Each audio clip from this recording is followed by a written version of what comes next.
Hey, this is Jay from the Financial UA General Service Office. Oh, let me get rid of this thing. There, that's much better. Hey, it's Jay from the Financial UA General Service Office, located here in Baltimore, Maryland, and this is a global recovery alert.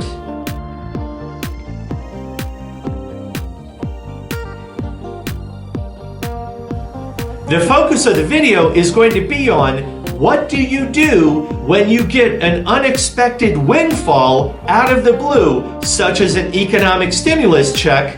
What do you do when this money gets sent to you and suddenly you have $1,000 or maybe $3,000 that you never planned on having? What do you do when you receive money like this when you're in the middle of an economic or health crisis?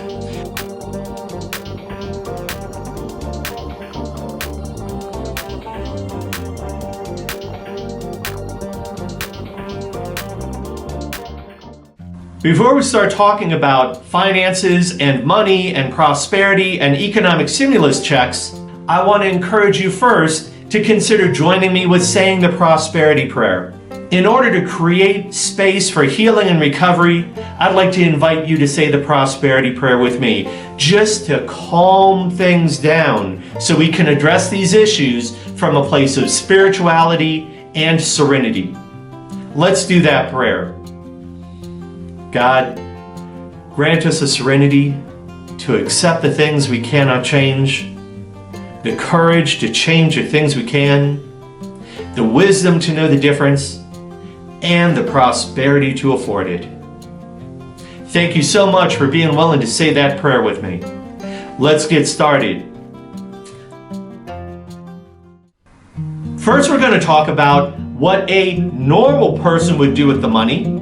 Next, we're going to talk about what somebody in their disease would do with the money. And then we're going to talk about what it would look like for a person in financial recovery, what they could do with their money if they wish to do so. The first thing I'll say is that normal people do not necessarily practice healthy financial behavior. Even normal people are behind the curve when it comes to healthy, sober, appropriate financial management. So for our Financial UA members who often feel like they're behind the curve, in a lot of ways, you're at the same level as a normal person would be. And there's a lot of room for improvement on both sides. Most normal people tend to live paycheck to paycheck. If these normal people lose their job or get laid off or have their hours cut back, then they're going to be in crisis of not being able to pay their bills. So even normal people are going to freak out about the financial situation they find themselves in, as well as the health risks that they may possibly encounter out in the world. Normal people would also see this money as being a very quick temporary fix to their problem. And the stimulus check is really a very, very small short-term solution to a very, very large long-term problem, especially if you, as a financial under-earner or even a normal person, happens to be in a position where you are financially under-earning, meaning you don't earn enough to afford all the things you need and some of the things you want, and to still have had enough money to put into savings, as well as money to be able to invest. So even normal people get caught in that pickle because they're in a situation where they have not earned enough money to cover all of their expenses and some of their needs, and to have an emergency reserve as well as a prudent reserve and money put into savings, and to still be able to think long term, to put money into investments, to believe in and invest in their future prosperity and their future self. Even normal people forget to do all that, especially when they're in the midst of a crisis. Nobody does their best thinking when they feel anxiety. Money is very, very triggering for normal people as well as people in recovery. People who are financial under-earners, they struggle with receiving money. So this video is very much about the symptom of prosperity deflection, turning away money or deflecting it, just as much as this video could be about compulsively spending the money, although that issue tends to fall more within the reach of the Debtors Anonymous program, people who compulsively debt or compulsively spend. In financial UA, we tend to see people who either deflect the money away or they go into financial anorexia, developing a mindset of scarcity and deprivation, hoarding the money, holding onto it with all their fingernails and their teeth, believing they'll never see another penny in their life and that they have to hold on to this money or else they'll never see anything else like it again. Again, financial under-earners come from a background of struggling to get their needs met. So when money does flow their way, they either don't know how to receive it or they get so frightened that they hold on to it tooth and nail. A lot of people, when they get money, if they're not emotionally mature or spiritually sober enough to receive the money, they tend to go into a personal blackout, an emotional blackout, and they go on a money drunk, spending money because it's like free money. It's like gambling winnings. It's as if they never really needed to earn the money in the first place, so the money doesn't really have value to them, and they squander it, they spend it, they take risks with it because they don't have any real emotional or spiritual investment in that money. There's a saying, a slow nickel is better than a quick dime. Oftentimes, when you earn a slow nickel, you tend to spend it slowly. But when you receive a quick dime, you tend to spend it quickly. Having done some interviews with normal people, I got a list of things that they would typically spend this stimulus money on. What they would do is go to the grocery store and buy toilet paper. So everybody's stocking up on toilet paper. Boy. Next thing they would do is spend more money buying takeout food, ordering food from fast food restaurants or places that still allow for order or takeout or delivery. But the problem is spending money on delivery food or takeout food, it gets really expensive really fast. Next, a lot of the normal people say they will spend more time at home renting videos, renting movies, renting video games, or playing video games online. They'll spend more time on their cell phones, downloading apps and making in-app purchases. So let's just say digital purchases. They also said they would go to the grocery store and buy a lot of canned food, groceries that they could store for a while, as well as bottled water. They said they would also spend the money on paying their rent. If they were in a situation where they lost their job or had their hours cut back, they might be 1 or 2 months behind on their rent, so they would spend that money on their rent, either trying to catch up on their rent payment or prepaying it ahead of time. They also said they might do the same thing if they had a mortgage. They would take that stimulus check and use it to pay off their mortgage if they're behind on their payments, or pay ahead so they prepay their mortgage. They also said they might make car payments if they've fallen behind on their car payments, or they would try to hold money to the side to make those payments in the future, as well as to pay for insurance, either health insurance or car insurance. They also said they would put extra money aside from that stimulus check to buy gasoline for their car in case they need to drive or they have an emergency, or to go to work if they still have a job. And they also said that they would use some of that money, and some people said they might use all of that money, and these are normal people. They said they would use that money to buy alcohol or recreational drugs, because even normal people need to have some kind of way to emotionally cope, and oftentimes they use recreational substances to cope with their feelings, to cope with their anxiety. So even normal people drink and get high. What can you do, right? And they don't necessarily need to be addicts to spend money on those things. Now, it was difficult to interview practicing addicts in their disease to see what they would do with the money, because, people in their disease are sometimes difficult to get a hold of. The last thing they want to do is to be interviewed by somebody in recovery who reminds them of the fact that they're still in their disease. So what I did was I interviewed a few people who are established enough in their recovery that they could remember and reflect back on their experiences of what they used to do whenever they received unexpected money.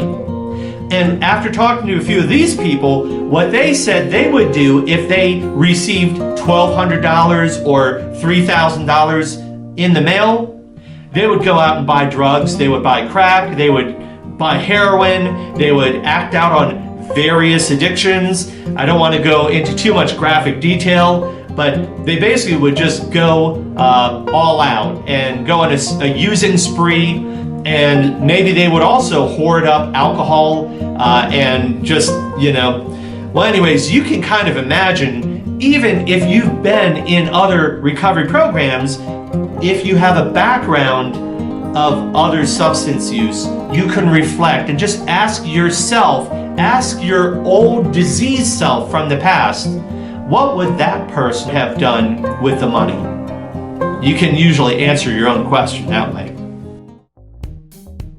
Now let's talk about what would it look like, what could it look like if you are actively in your recovery, if you are sober in financial UA. What could it look like to develop and expand your prosperity and practice healthy recovery behaviors looking forward? Let me give you a couple of ideas for you to consider. Number one, in recovery, after you receive your economic stimulus check, you may consider getting a PRG. Being able to talk about receiving a windfall with two other members in recovery who are stable, solvent, and sober and serene, and to be able to brainstorm in a healthy way what your options are, the things you can do with that money, that's a really healthy thing to do. To talk about it with other people, to have a PRG or action meeting, but to create and hold a space for healing and recovery, to invite your higher power in, to invite your earning power in, and to ask a couple of other members in program to hold space for you so you can talk through your feelings and your ideas, especially if you feel triggered, especially if you feel anxious, or especially if you feel very caught up in your thoughts, like you're having a whirlwind of ideas run through your head and a whole bunch of feelings blow through you like they were an emotional tornado.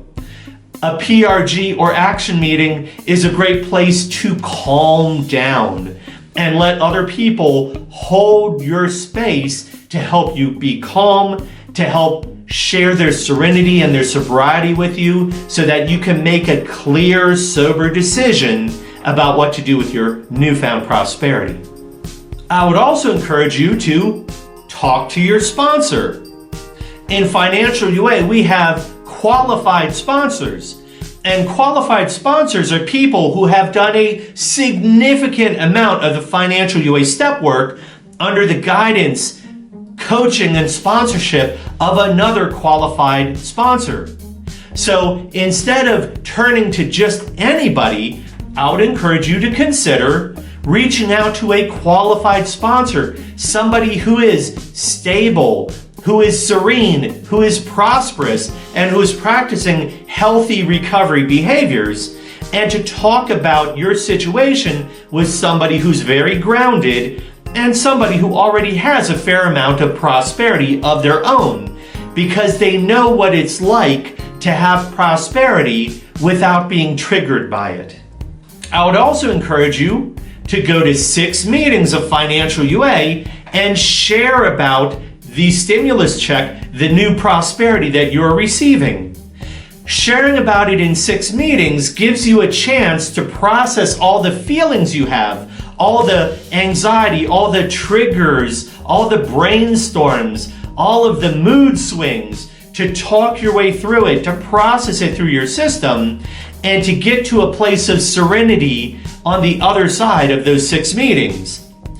Sometimes at the beginning of that process at meeting 1, people are crazy, they're all over the place. And then what happens is over 6 meetings, they calm down and they calm down and their clarity returns to them. So that when they're at their 6th meeting, they're at a steady place where they're serene, where they have sobriety. So instead of being in the crazy place at meeting number 1, they're in a serene place at meeting number 6. Now, going through those first 3 suggestions, having a PRG, talking to a qualified sponsor, and sharing about it in 6 meetings leads to suggestion number 4, which is having a cooling off period before spending any of the money. If you take those first 3 actions, that is going to stretch out your decision-making process so that before you take any actions, you have a cooling off period to let your emotions calm down, to let your thinking settle down, to let your triggers settle down, and to give you enough time to invite your higher power and your earning power to come in to help hold space for you so that when you are finally ready to make some decisions about what to do with your money, you'll be able to make those decisions from a very serene place with a lot of clarity and also with the input of your higher power and also with the input of your earning power. So again, have a cooling off period before you touch that money. You might also consider talking to a qualified professional before you do anything with that money. Oftentimes, people have complicated situations, and it's better to talk with a CPA or a financial advisor to talk through your options with a professional so that you know how to take these economic incentives and apply them to your situation in just the right way. Financial UA does not give tax advice. We don't give financial advice. We only talk about how to apply the program of recovery to real life situations so that you can approach your life from a spiritual angle and to invite your higher power and your earning power into your process to help you make decisions that include your spirituality. And you can do all of that while also working and communicating with outside professionals. I would also encourage you to do your numbers. By doing your numbers, such as filling out a 4 Quarters Worksheet, you can get really clear about your income and your earnings, your expenses, any debt you may be carrying, as well as what your savings looks like and what your investments look like. So the 4 Quarters Worksheet looks at those 4 areas: your earning and your income, your expenses or your spending, your debt management or any debts that you may have, and then finally your savings and investment. And looking at this economic stimulus check, well, certainly that fits into the first quarter, which is earning and income. And you want to be able to fit that money into your earning category to be able to factor it in and balance it with the rest of your 4 Quarters Worksheet. It helps to be crystal clear about your earning and income and about your spending, to be incredibly clear about your debt and also your savings, so that you can take this money and allocate it out in the best way based on your personal situation. Now it's time for our 7th tradition. Every financial UA meeting ought to be fully self-supporting, declining outside contributions. There are no dues or fees for financial UA membership. All of our meetings and workshops are completely free to attend, both over the phone and face-to-face. Please keep in mind that we do have expenses, such as covering the cost of our website, developing new literature, and maintaining our service office. If you would like to make a 7th Tradition donation, you can click the PayPal link below or visit our website at financialua.org and click the Donate button. You may also support this program by purchasing a copy of our Financial UA 12-Step Workbook or our Financial UA 12 Traditions Workbook. Also, you can help us carry the message by subscribing to this channel, and even by sharing this video with your sponsor or your sponsee. Lastly, please consider clicking that like button and giving us a big thumbs up for service.